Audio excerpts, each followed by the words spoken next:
Iowa. They were on the endangered species list for quite a while because of DDT, insecticide that does a really good job of killing bugs, but doesn't go away. It stays toxic in the environment, I think, forever. At this point in time, we haven't figured out exactly when it completely goes away. And it biomagnifies in the food chain. It everywhere you have following you around and getting you wet everywhere you go. And so what happened with peregrines and bald eagles and osprey, so DDT affected the bird food chain and the fish food chain.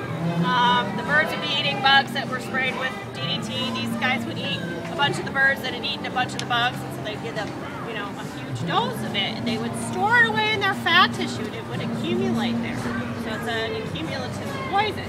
And so by the early 1960s, we didn't have any peregrines nesting here in Iowa at all. They were gone. And these guys nest in kind of a cool spot. It's not where you would normally think. It's not a tree.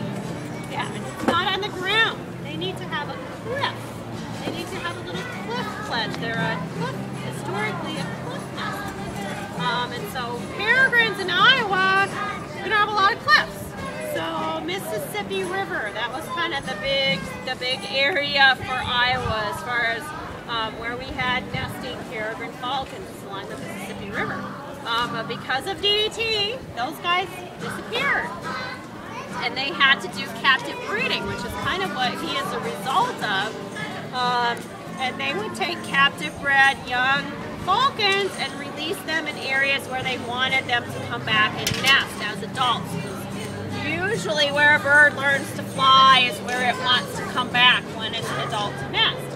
And so instead of taking those young birds back to the cliffs to let them go, they decided that tall buildings kind of look like cliffs.